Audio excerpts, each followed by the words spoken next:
So, this is an American Waltham watch company 18S pocket watch movement.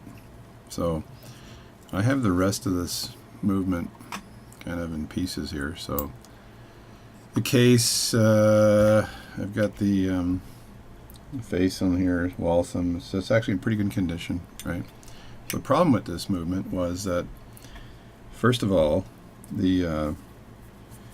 the mainspring was seized completely, right? So I took it apart and realized that there's a plate on top, the cap on the mainspring barrel, and that snaps on, and the mainspring type, I should get the right name here, but it's got two little pivots on either side that go in the bottom of the barrel and then through the cap of the barrel. And if I screw the names up, well, too bad. Anyway, so, and you had to line them up. There's one there. So there's one right there. So I actually took the mainspring out by hand, and I cleaned it and put a light film on it, and then I put it back in by hand. I wound it in by hand, and the reason I did it by hand is because I wanted to make sure that the little T on the end of the mainspring, because it's a T on the end, it was actually lined up at the bottom, the barrel itself, and so it was fixed in there, and then the top was in. Then I realized the arbor, that's right here, going through the top here, wasn't moving at all. So I thought, okay, is that thing supposed to move or not? Because sometimes you get these barrels where it's fixed and doesn't move, and then this one anyway. So I looked at it and I said, it's got to move, like physically. Just do the math on it, and it has to move in order for the arbor to turn and then wind the barrel and then cause the whole barrel to turn against the second, like the center wheel. So I put the arbor in a lathe, in one of my lathes there, and I used a ruby stone that I have, and I'll show you what that looks like. And I was able to, it kind of looks, I'll leave it in plastic, but it kind of looks like that. And with some oil, and I was able to peel off probably 0.01 of a millimeter off the barrel, the top of that arbor, and to loosen it on the cap. And then I was spinning it on the lathe and making sure it fit and would rotate and everything else. And I did it all. So, and then I snapped the cap back on. It's a little bit tricky because I think whoever did this work on this watch before kind of screwed it up. But I did that. And then I haven't cleaned the movement yet because the jewels are still a little bit gunged up and stuff, but I wanted to see if the power was going to the actually going to the pallet fork. So I took one of my mainspring winding keys, wound the barrel up a bit, and then inside all you do is you go in here. I'm going to try to do this without screwing it up, and you just touch it with a toothpick on either, and it should click. And there, it's doing it now, so it should swing both ways. So if there's power going to that, the escapement will cause that pallet fork to flip back and forth, which means it's going to give power to the balance. So that's all good. So my next job in this watch, I examined the jewels and they looked pretty good.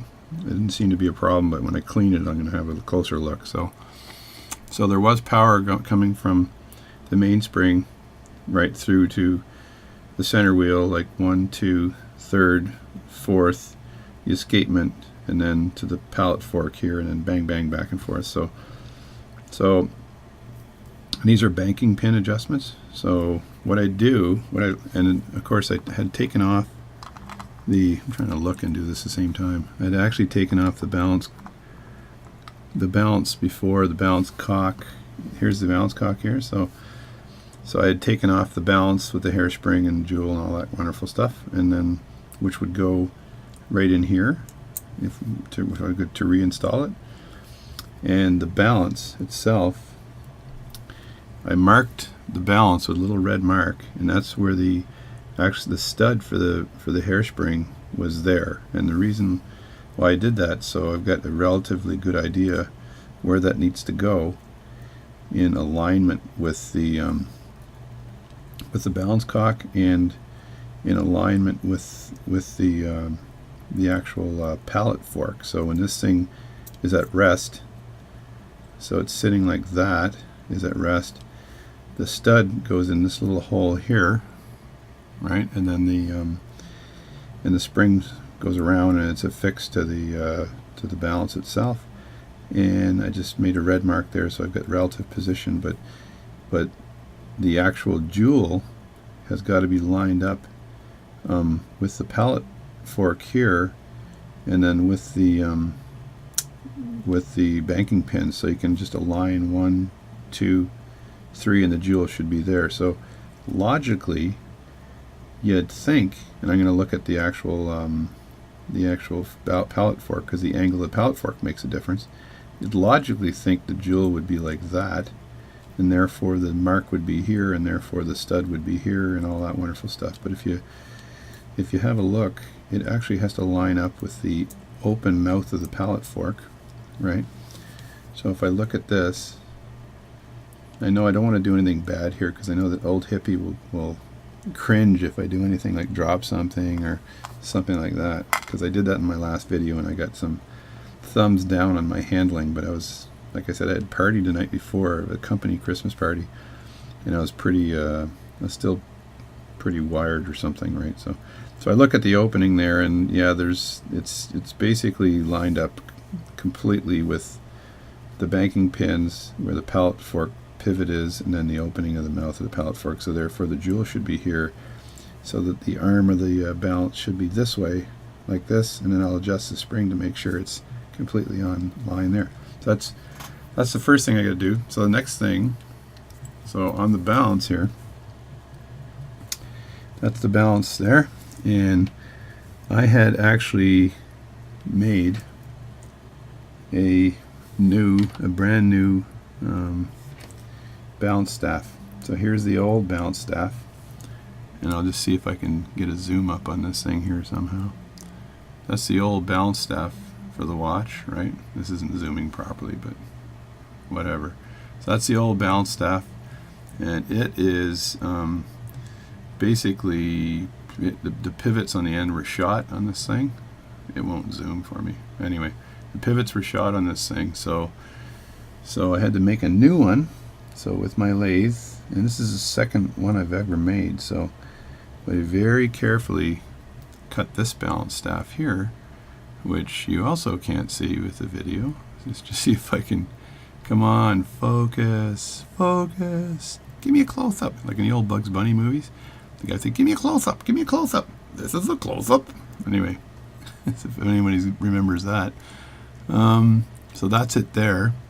And the balance staff, its accuracy is around 0.01 millimeters. So I cut this on my lathe, and then I used the files, various types of files, and like in Arkansas, and then I used a ruby and all kinds of stuff to get the pivot down to the exact right size I needed to get the pivot down.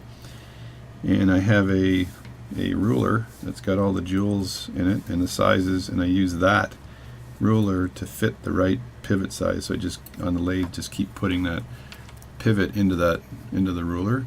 And I think it's a SEITZ ruler that I have. It costs like $200 US, and I used that while this was still on a lathe. So, and I think I made another video on how I cut this, but anyway, this is my second one. The only thing I'm a little concerned with here is that I think that this was friction fit before. When I peeled the material off on the hairspring side of this, I went a little bit deep on it, just a tad deep, but I left enough undercut on the side to make sure to basically do it as a non-friction fit, so to be able to rivet it on. So you can move this thing back a bit. There it is there. So still it's not that clear, but I'll just explain it. So I did an undercut on this collar when I cut this collar of the balance staff, and that way when I put the balance staff back on, then I can properly rivet that back in here.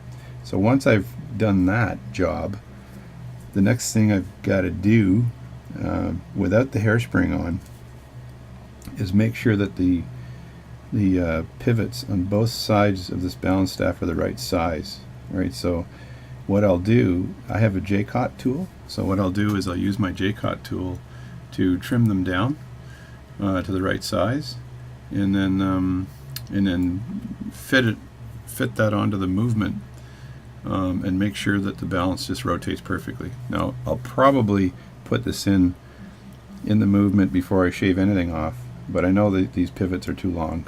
The best thing to do is to leave them a bit long, and then you trim them on the J-Cot. I did that with the Hamilton I worked on. I just happened to have the Hamilton here. So this is the Hamilton I had actually made a pivot for. It's not running right now, but so that's it there, and I'd actually made the pivot or the bounce staff for this Hamilton. Let me open it up. Now if it's broken and not working, I'll be pissed off, but it's not. It is, so it's working really well. So I made that balance staff for this, and that was my first. It's actually my second balance staff. The first one I made I didn't think would work that well, so I just put it aside and I made another one because I needed some practice, because I'd only been using the lathe for maybe a month when I made this. So, but I practiced a lot and I read a lot. And that's the trick here, is you watch a lot of video. And I watched Bob Tasconi's videos. He does a great job explaining exactly how to cut with the lathe. And then so I bought, here I'll show you the videos for a second here, because if you're going to do this, the reason I went into buying, or the reason I went ahead and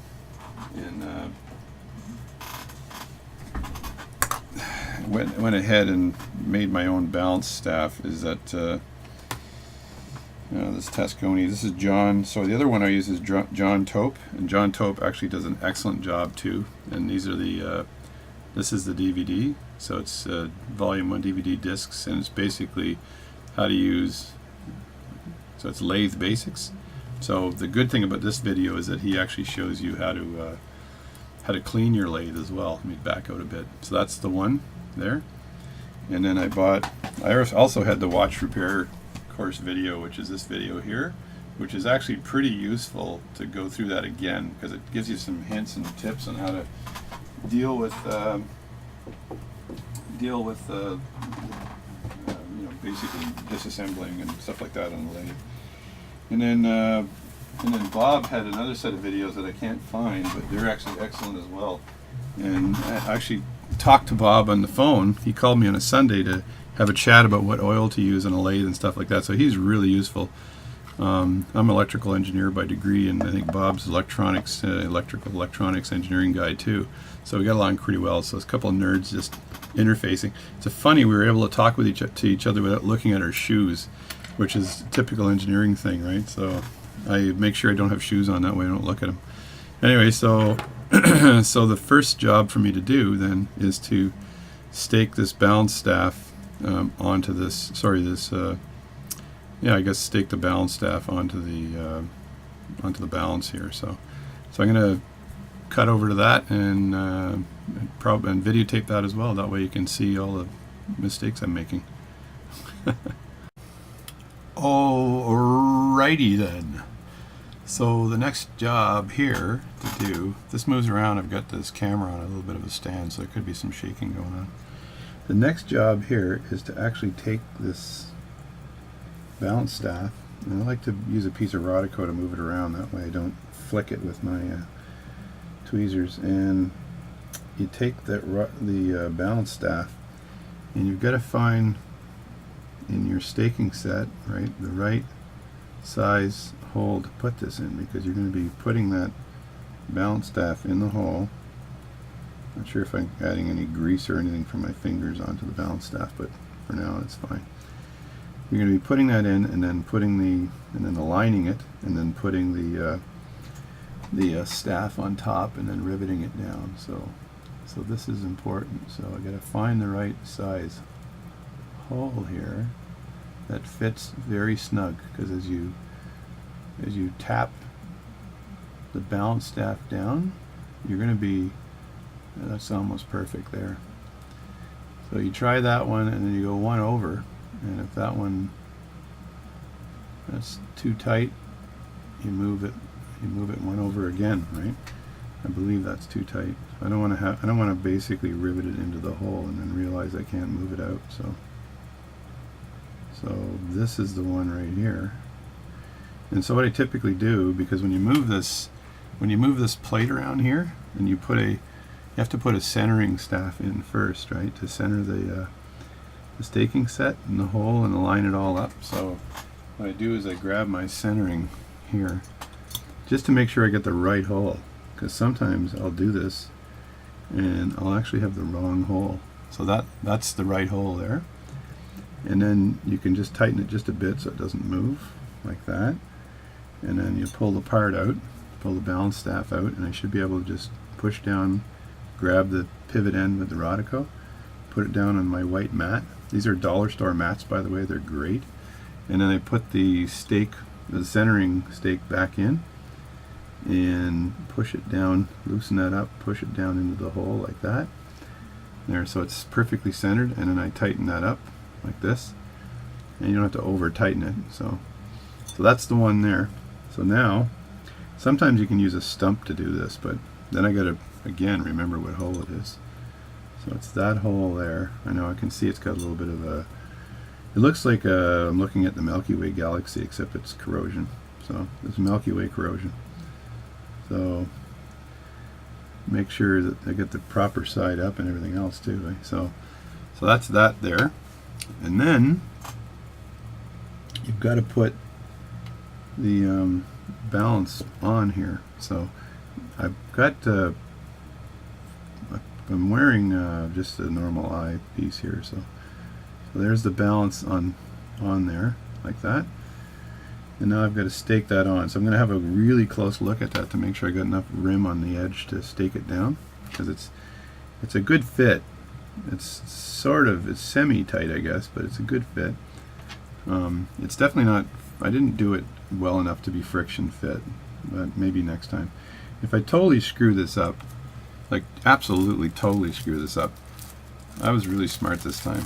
So what I did was I bought a bunch of balances, and and by golly, I'll do some free advertising for somebody, and hopefully they'll thank me. So I went to Aim for Goodies. There we go, Aim for Goodies.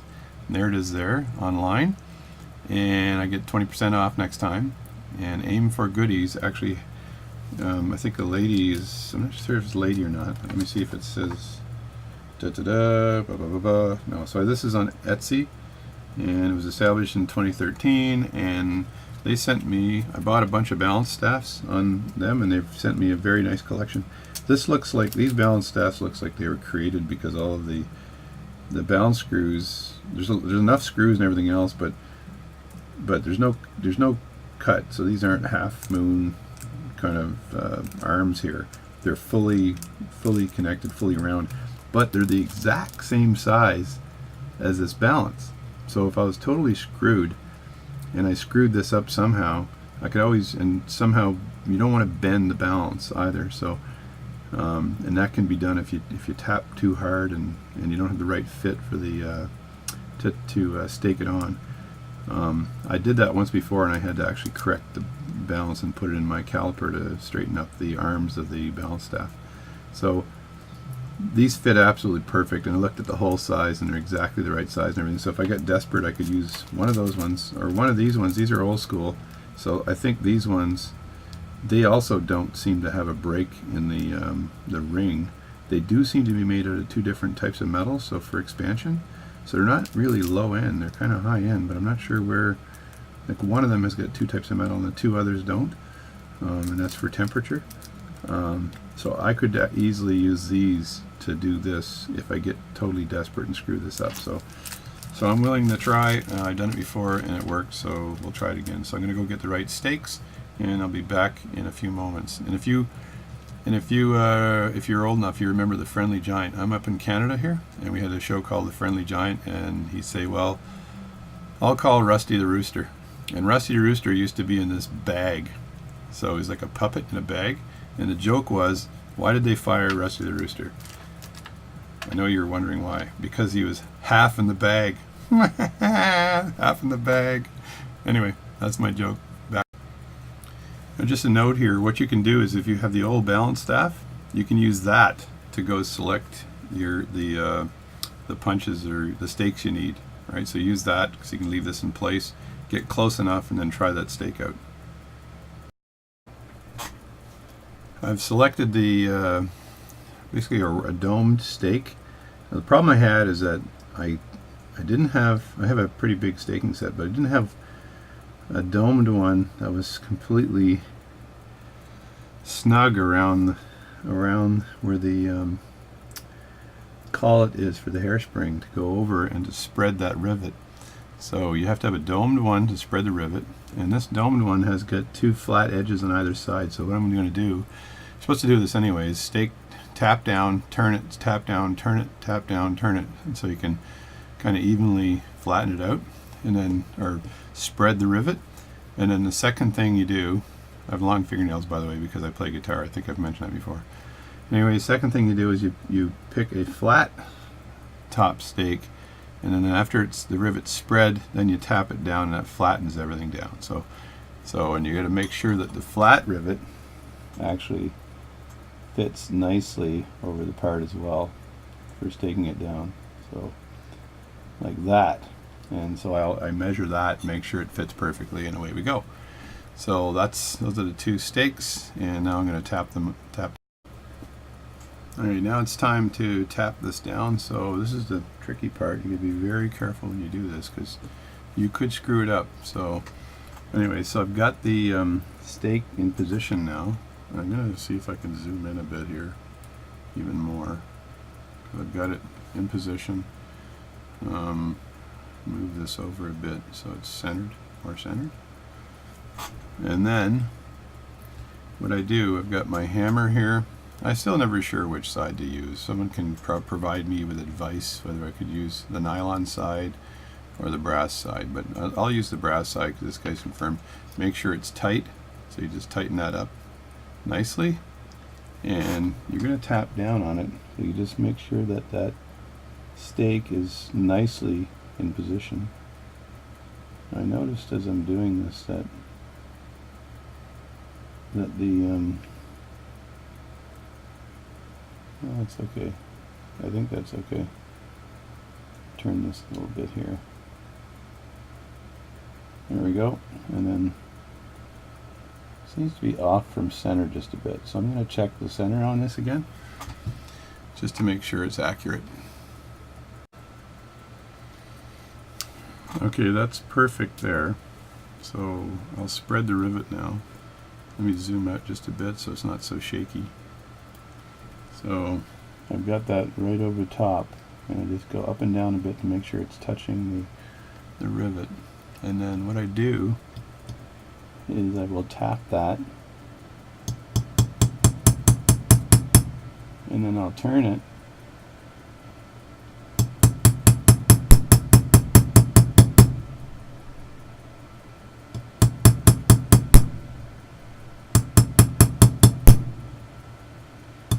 And I'll just keep tapping and turning until the rivet is spread nicely. So I think it's working. It's pretty tight on there. Hopefully this works.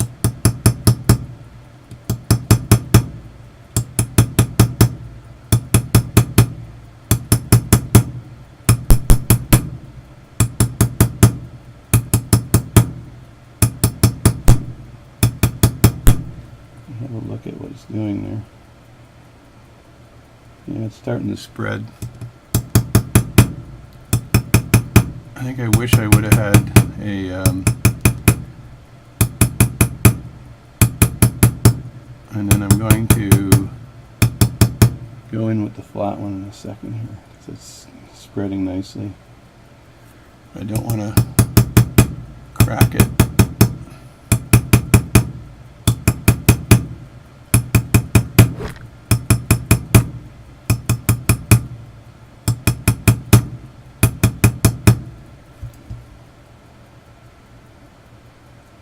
Alright, I'm going to see if I can actually spread that now with the flat one and see what happens. Oh my god, this This is tricky stuff, man. It's tricky stuff. Yeah, see if that is enough.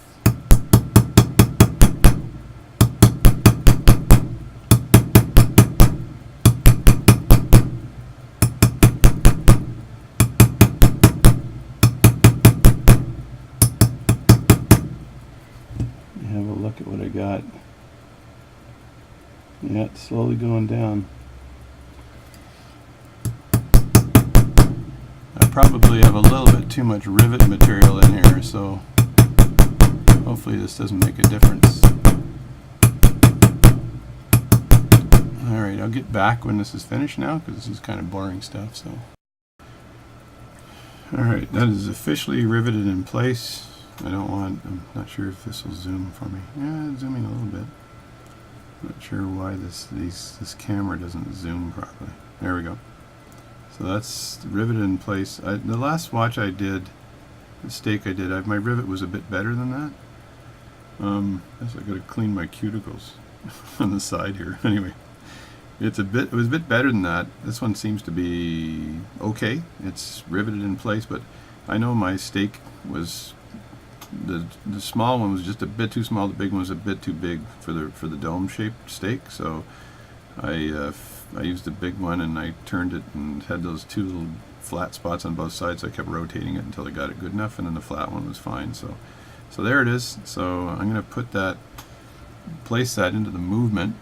So we'll just assume I grab. What you do too is after you stake it in place, you grab it with a pair of tweezers like this, and you just make sure that it's not moving anywhere, and shake it around and move it around, and I know that's solid in there. So, and I'm going to assume that it's completely flat for now, because I don't know why it wouldn't be. So what I'll do next is to just put it in the movement and see if it's good enough. I know I got to set the J-Cut tool up and see whether I can then size it. So that's it for now. I think I probably will videotape the J-Cut part 2 to get it all back together again. And once you're finished with your staking set here, just make sure that's loose, move it around, that way it doesn't corrode and get stuck in place, and make sure it's always well oiled so it doesn't get rid of the corrosion, so it's easy to use. Yeah, I've dropped the balance staff in. I had to put the jewel back into the balance cock because I hadn't cleaned it yet. So I'm going to, is that in there good? Yeah. So I haven't screwed it down or anything. I haven't put the cap jewel on yet. So I'm actually just going to put this on top and see what happens. So your guess is as good as mine. So there we go. So the actual staff is just protruding out of the jewel just a bit. And see if I can zoom in a bit so you can see this a bit better, and move it to the center. And I got to make sure, one thing you do is that when you get jewels and stuff, always put them away, because what tends to happen is that they stick to your arm and then they move over to the side and you're like, where the heck is that jewel? Actually try not to swear on these videos. I was in the Armored Corps years ago in the Army, and we swear all the time, but I try not to swear on these videos because it's not good. Oh, look at that. Look at that. So there's some beautiful movement here with that balance. It seems to be clean and clear of the surface of the watch. I think there's plenty of movement there. What I got to check out though is to make sure that it doesn't protrude too much from the top of that jewel. So if I were to put the jewel in now on the top and then try it, that's the cap jewel, then the question is, would it still rotate nicely like that? Because if it does, then I don't think I have to do much shaving of anything, right? Because that's kind of nice there. So I'll just leave this like that, and then bring over the block here.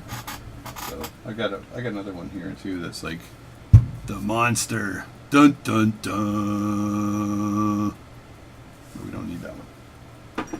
so anyway, so what I do here is you got to make sure that there's a pin right here on the side, and that's for, it rides along the hairspring, and if you put that in on a flat piece and then stake down or something, push down, it's going to bend that. So you want to make sure that that is clean and clear, and so just stick that into one of the holes, and then when you put the cap on, like so, and again, like I said, this thing needs to be cleaned, so you gotta make sure it goes on the right way as well. You put this cap on like that, that it doesn't interfere with the that little regulation. I can't remember the name of the thing, but it's a pin that actually helps align it. So I'll just put it in like that for now, and then I'll push it in. Nice and easy. Make sure everything's flat, and then so they're pushing it in now. And then the stake I use to push it in has got a hole in the center, and that way that you don't damage the jewel, right? So now when I put this in, I suspect I'm going to have to shave just a friggin' little bit off the top of that, off that balance, because I don't think that'll be perfect. There's no way, that'd just be too good. That'd be too much luck. So there we go there. So the question is there enough movement? Now this thing spins around nicely, but this is not on tight. So I think I got to shave just a bit off the top of that, because I can see just a slight gap right on the top here. And when I screw these in here, that gap, that's going to push down on the pivot, and that'll just bog the watch down. So I don't believe I can shave any off the bottom, because there's not much of a clearance between the balance here when it's seated in position and the actual plate. So I don't want to screw with that, and I got a little bit, maybe too much on there, but I'm going to do it anyway. So I just don't want to remove too much off of that, because I don't want to be screwed that way. So because it's working pretty nicely now, and I think it's going into the hole on the bottom. I'm not absolutely sure. So because it just seems to be sitting there so nicely, so maybe it's not going all the way through. And if that's the case, then the whole thing is screwed. So I think I will proceed with trimming a little bit off the top and reassembling it like that. So that's what I'm going to do. Anyway. So in examining this movement a little closer, I've realized that the bottom pivot actually needs to be shaved down just a tad, even though it's moving nicely. I do have enough real estate between the balance and the movement here, the plate. So I think I got enough real estate between the movement and the balance and the plate to for this to actually go down a bit and sit into the jewel. So I'm going to go ahead and remove a little bit of real estate from the bottom, a little bit of material from the bottom one, and then that should do, because I think that the pivot is just resting on the jewel on the top, so I don't want that to happen. So anyway, I'm going to set that up to do that, and then it's a matter of 0.001 millimeter movements. I can never remember whether I'm a left-handed J-cutter or a right-handed J-cutter. Anyway, I set this up. I use this little badge here, and set this up so that it jams underneath the, I've got the J-cut in a vise, and it comes right over the top, and it aligns with the pulley. And then I can turn, it's a little noisy because I've got paper here to catch parts, but I can turn this like this, and just polish a little bit of material off the end here. So first thing I need to do is pick the right end. So this thing here is probably a 0.10 or 0.09, one or the other. So I want to shave off the bottom. So what I need to do is make sure I've got, this thing looks like it's already been set up for for a similar pivot. So let me just see if I can loosen that up. I've got to also pull this back a bit. Actually, just you screw it back, right? And then you loosen this up a bit, but you don't want to lose the end. Anyway, I got to get closer here for a second, so just bear with me. Bear with me. Got to change lenses on my super duper close stuff. So you put that in. Sometimes I use tweezers to do this, but this should do. So you put that in like that. That top pivot is really long. And then you can move it forward like so, with the top one. You're sticking it on the female side. And then it rests down like so. So what I want to do is make satin. So it looks like it's aligned perfectly. I'm not sure if you can see that because I'm not looking at the camera right now. But that's aligned nicely, like that. And then I have to move the jaws of life. I have to move this closer. I just hold that with my finger, and hopefully it's not in the way of anything. It's a little bit in the way, but anyway.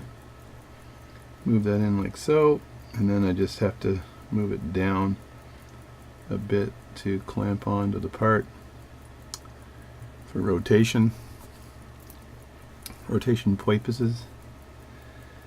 And sometimes this thing will fall out, all kinds of stuff in setting this up. So it's not the easiest thing to set up. Right, so that's down there now. So I also realize that these little snake tooth things here, this little snake tongue here, you need to tighten that every now and then because it will loosen up. So that's that there. And then I need to, so it's now in the tool. So all I'm doing here is taking a little material off the top, right? But I've got it on a point, it's got it on an 8, which is pretty low. But then you have to check it to make sure there's enough of the top surface sticking out. And you can do it like that, or another way to do it is actually to move your burnisher across, or your filer across the top, your file, and then see if it moves. So if it moves, then obviously it's lined up, right? The other thing too is that I've got this set up nicely, but I need to move it over just a bit because the string I'm using from the badge support is not lined up properly. Then I put a little bit of oil on top. I'm using the same oil here as I use on the lathe, which is basically it's synthetic 0W20. I put that on top of the pivot. So there's plenty of oil there, and that helps. Not sure what it helps doing, but it helps. Anyway, so, and then I'm ready to take some material off. I'll show you how that works. Alrighty then. So I'm back now, so I'll just hook this over, and then it's kind of, you need two eyepieces. One to put this thing together, and the other one would be to, so that's pretty good there. And it's not too bad. It's hitting it, which is, it'd be nicer if it was just tight, but that's good enough for now. And then and I'm looking at the file here, and you want to make sure that the round part of the file is facing on the other side. So the round part of the file has got to be facing this way. So if you take any material off the pivot, then you've got a different problem, right? So you want it facing this way, which means if I look at the way I'm doing it here, I got to reverse this whole thing because my hand is on the wrong side. So I actually have to reverse this whole thing. So like I said, I can't remember whether I'm left-handed or right-handed. I don't do this enough, probably. Alright, I think I'm ready to rock and roll, so we'll see if this works or not. There's a round part of the file on the correct side now. And I've got oil on the pivot, and actually the burnisher, or the file, actually keeps the pivot in place, so it looks like it's touching it, which is good. And there, it fell off. So this is tricky as heck to do. So I'm going to turn this off and fix it. Alright, I'm set up again. This might pop out again. If it does, I'm just going to turn the video off and do it and then come back after, because it's just too much of a pain to keep moving the video back and forth. So we'll just do it that way. I got the claws a bit too close right now, so I got to back them off a bit, and just to make sure that the whole thing doesn't go kablooey. There we go. So they're backed off a bit, and then I'll push them down a bit just to make sure there's some semblance of tightness in the thing, right? And then we'll spin this puppy dog around.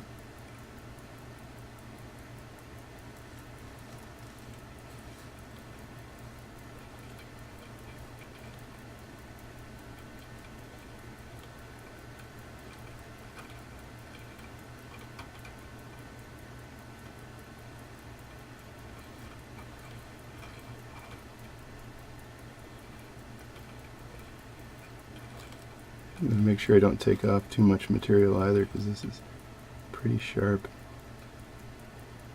especially for a pivot, so I might have to burnish it a bit. There we go. You move it ever so slightly. You don't have to take long strokes to keep it going, but the tricky part here is to actually keep the thing lined up properly. There we go. I believe I'm removing material right now. So I'll do this for a while, and then I'll get back when I think I've got the right size and it's fitting in the jewel hole properly. There we go. So that's pretty good there. And I've got to flip it around the other side and burnish it. So my burnishing kung fu is strong, I think. So it's, again, I flipped it over the other side, and then very carefully, and make sure this thing doesn't fall out. And I burnish it on this side. There's plenty of oil on there, so I'm not too worried about that. And that just cleans the pivot up nicely. Now the question is that small enough now to fit into that jewel hole in the end? So I'll have to try that out, fit it in, and see what happens. So it looks like I had 150% success in using the J-Cot tool. Now I'm going to put the balance cock back on and see if there's enough room between the balance and the plate where it still has good movement, and I'll check the top jewel to make sure it's still sticking out. So I'm hoping it all works. If it doesn't, then you're into plan B. So, oh, it looks good. It looks good. Look at that. Looks like I have success, ladies and germs. So basically, all I need to do, and a few things left, I'm going to take a look at the top, the very top of that pivot, to make sure that I have it sticking out just a bit, and it is. Yeah, I got just a bit sticking out the top of the pivot. So, and I rounded that off nicely, so it looks like a perfect fit. And I've got a little tiny bit of a gap there, so that's fine. So anyway, perfect fit. So that's pretty much how you do it. So all I got to do next is put the, I'm not worried about the hairspring collet, that's easy, but I've got the jewel here. And I've done this before on a video, so I'm not going to bother videotaping it, but I got in here, I've got the impulse jewel, and I've got to get my candle out there, and then I've got to tighten that impulse jewel. So I've got to shellac that back in place, and then I got to stake that impulse jewel back on. So once I get the jewel on, I'll show the staking of that, and then putting the balance back together, and then let's see if the whole thing works. Okie dokie, I'm all set up for putting there's the roller table with the impulse jewel on it, and there's my shellac, and there's my what they call a combination tool, and this is for holding the roller table in place, and then I'll melt the shellac into the hole and put the jewel in there, and she's all good to go, and make sure the jewels are lined up. And like I said, I did a video on this one a while back, so I'm not going to videotape this. I got to light a fire here and then start and do that. So that's the next job. So I put a small piece of shellac. Gotta make sure I don't breathe too heavy because I'll end up blowing it off. Anyway, put a small piece of shellac on top. And I gotta heat this up and melt the shellac. And then I'll adjust the roller after the impulse jewel after I melt the shellac. So I'm just watching it, making sure that it's still being heated, and then it should melt right on the top of that jewel. And sometimes you have to actually remove the jewel, fill the hole if it's not fitting properly with shellac, and then put the jewel in. So hoping this will work, because it's a bigger pain in the butt doing it the other way. So let's make sure my flame is big enough. Keep an eye on it. And then watching the shellac. So there's nothing more exciting than watching shellac dry. No, it's just BS. Okay, now it's melting into a little ball right now. And then my hope, which it should do, is it'll suck itself into that hole. So I'm just going to keep melting it till it gets nice and hot. And it spreads out a bit more, which it should do. It should spread out nicely. And you don't want it to be, you want that shellac ball on the top to be too big, because it could cause other problems.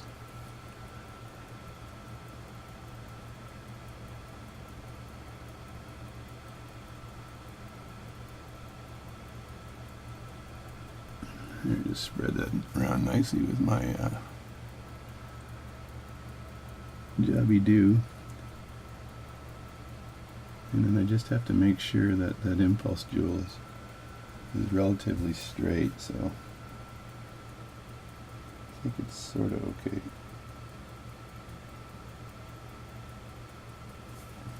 There, that's perfect. And then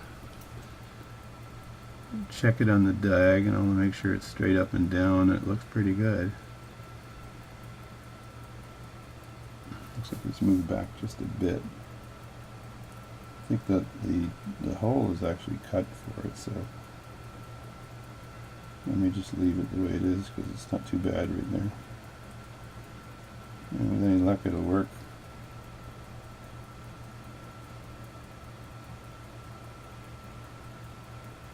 Yeah, I'm just going to leave that there. So that's in, so just let that dry slowly, and that should hold nicely. And then I'll stake the table on, the roller table, or the impulse table, whatever.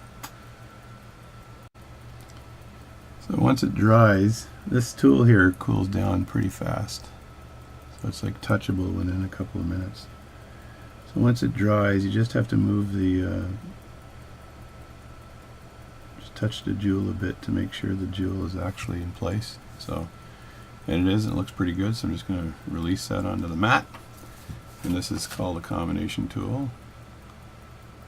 And it's probably cool enough. I'm going to let it cool off over here for a few seconds, because it's going to melt the bag. So the next thing I have to do is take the, what you do is you take the balance cock out. You need your staking table again, because without a staking set, you are nothing. Without a staking set, you are nothing. So now you have to just pop this on. It's a friction fit, and again, I made this balance staff with my Boley Lathe lathe, which is I got it from Uncle Larry's watch supplies, and Larry Ford, and Larry did a great job, gave me that, and I paid for it, of course, but did an excellent job, and I was like stoked. So the word is stoked.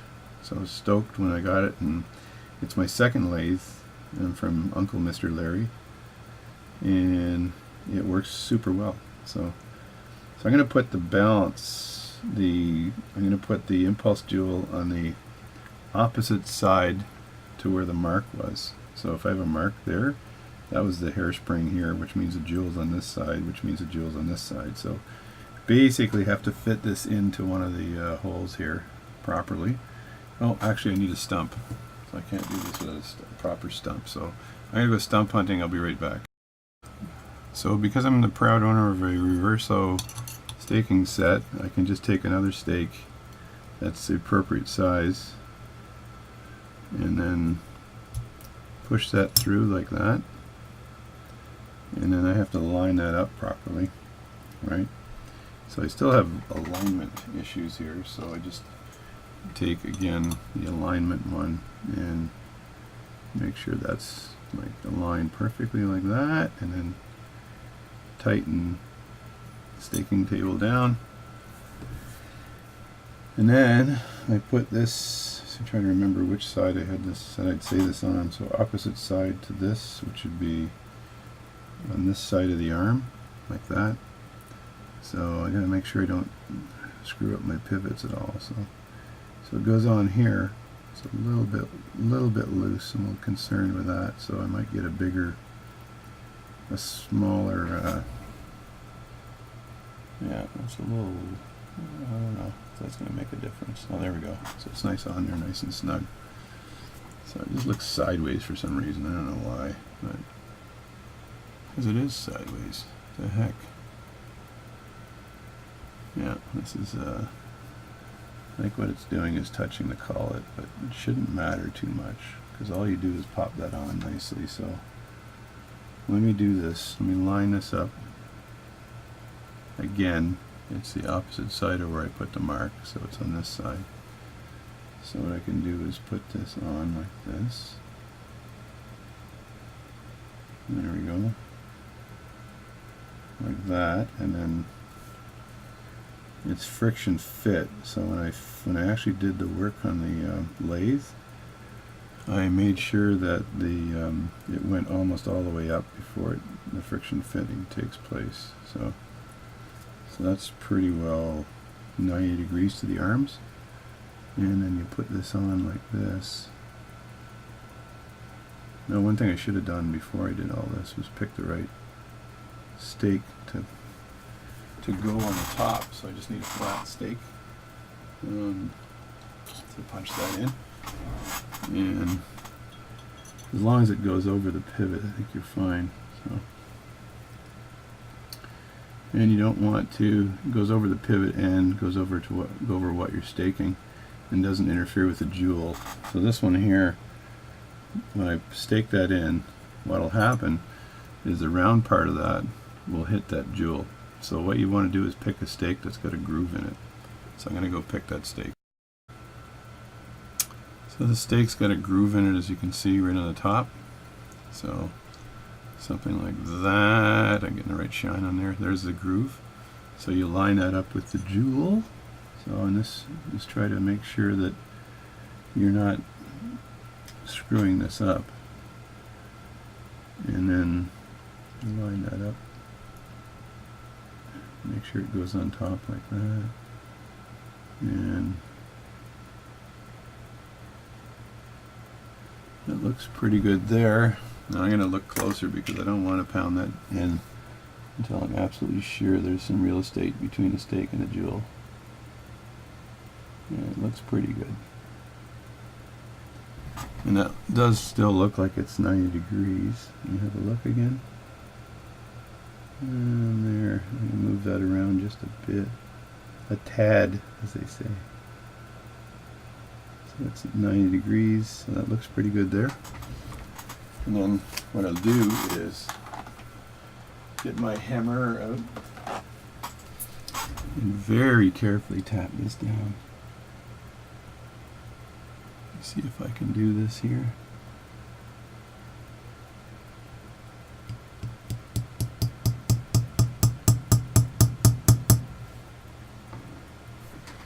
Now, did that go all the way down? So that's almost all the way down. It's hard to see, I guess, because I don't have it zoomed up, close up, but I'll show you. I sort of just took my camera out of place there, so that'll screw it up. But anyway, that's it. If it would zoom in for me, it'd be really nice.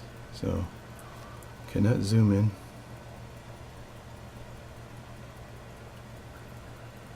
So that's almost all the way down. That's not zooming nicely, but anyway, I've got that in nicely, and I gotta reset the camera here for a second, okay? Alright, I staked that in. It looks pretty good, but it still has to go down a little bit further. And again, when you put your stake down, or when you put it down, you gotta make sure that it doesn't interfere with that jewel. So, and it's gotta go down just a bit.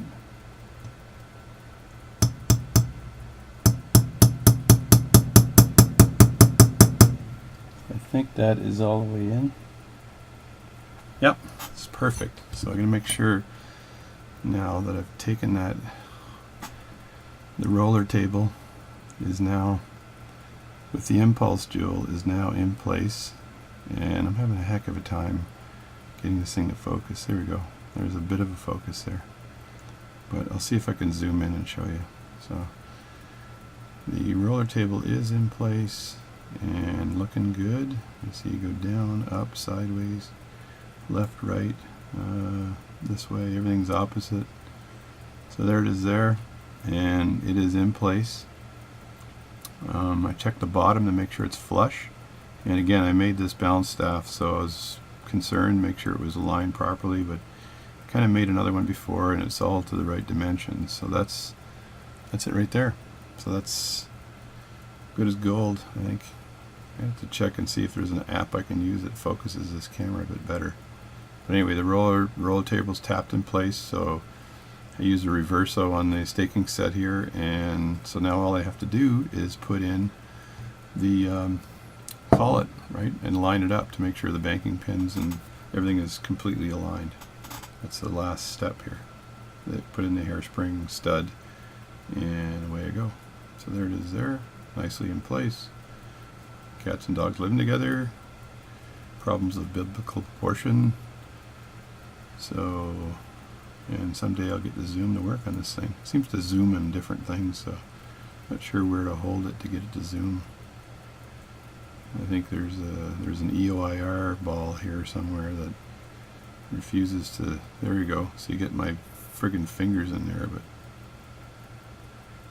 there it is there. So that's a good shot. So you saw me heat up the shellac on the top and put that in place, and I lined that up, the jewel 90 degrees. And so when I put that in, I'll just make sure I got the hairspring in the right place, and the hairspring is true and flat, everything else. So now I got to put the cap jewel in on the upper balance, and it goes in like this. And there's little grooves there, so you got to make sure you align the grooves with the screw. And there's also a little mark that's on the edge, and it's kind of like a needle mark, and that helps you line it up appropriately. So then I got to put these screws in, and I have to drop one in there like that, and then I'll screw that in.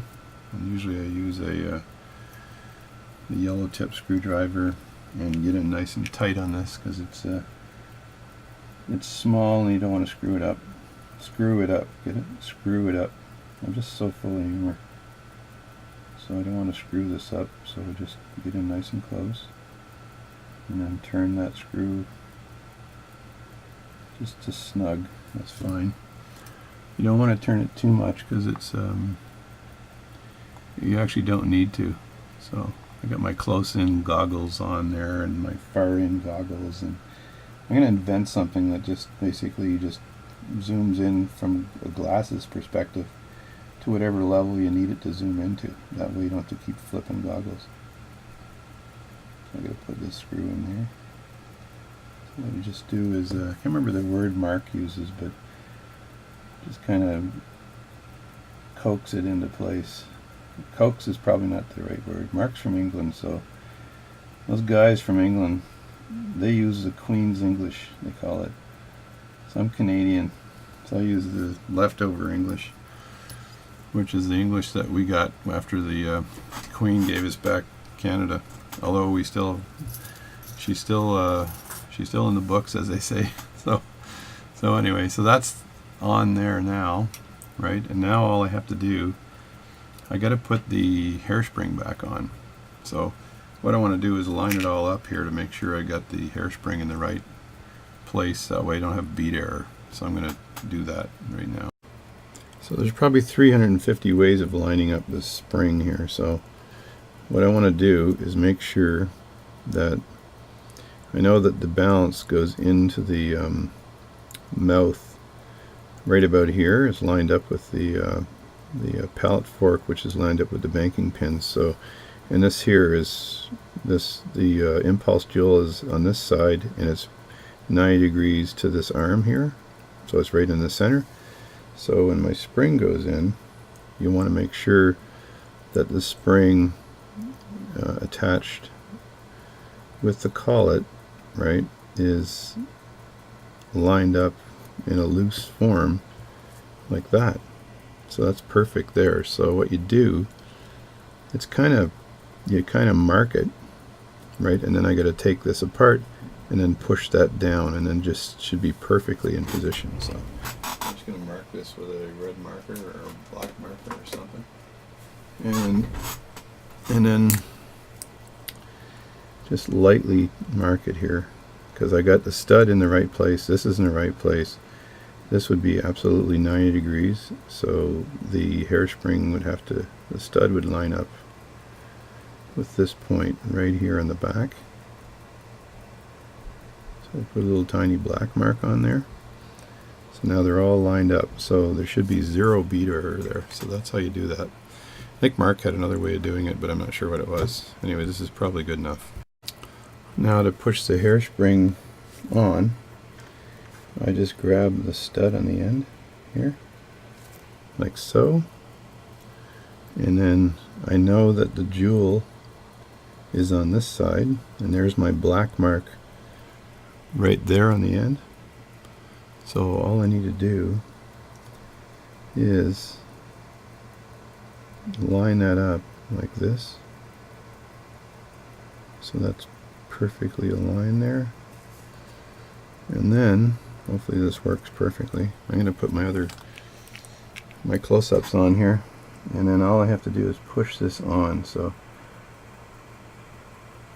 if I did a good job, this should just go right on nicely, and it looks like it does.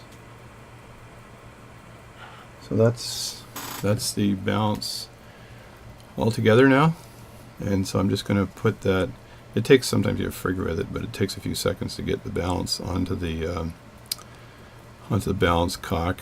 So I'm just going to put that on, and then I'm going to show you as I mount it in to see if it actually works. Okay, so the balance is now in. The trickiest part is getting that hairspring into that lever. So anyway, the balance is in, and I'm going to set it down. So the first thing you do to do that is to make sure that the pallet fork is on the right side and you can approach it from the right angle. So if I put the pallet fork on this side, then I have to have the jewel on this side so it grabs it coming around. So if I turn this around like this, I got to make sure the jewel is coming from this side like that, and I enter it this way. So I'm going to do this, and hopefully everything will go well. So it's moving around an awful lot. But anyway, I'm going to put it in like that, and then I'm going to actually move the movement around. I found that this works a lot better than trying to move your hands. And then put it in place like that, And I'm not sure if that's actually, oh, look at that, folks. I got a little bit of movement here, which is great. And this thing actually is not wound a lot, so if I put a little bit of a wind on it, plus I haven't oiled it, plus I haven't done anything else with it, so I'm going to call it, just like the election in the southern US, I'm going to call it a win. So I'm going to see if I can wind this up just a bit and see if I can get any action out of it, because I took some of the power to the spring there, because I just wanted to make sure that the pallet forks snap back and forth. So if I wind this up a bit here, hopefully it'll start moving. And then my next job will be, of course, to clean the watch. So looks like I got action here. I just keep winding the spring up, so give a little more power to the. There we go. That's good enough. And that, I would say, ladies and germs, is what success looks like.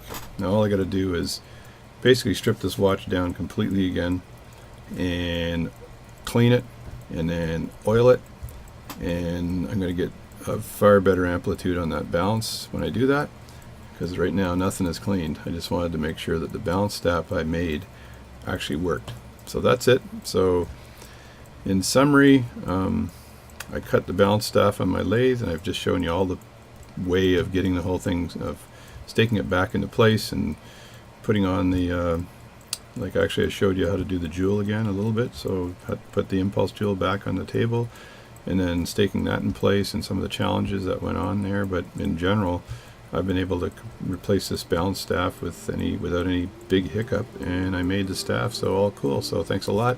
Hope you enjoy this video. It's a long one this time, but I think it's well worth watching. If you have to replace a balance staff, you buy one and you have to replace it, and that's how you do it. So hopefully my bead error is okay, and when I clean this thing, everything will be hunky-dory. Over and out.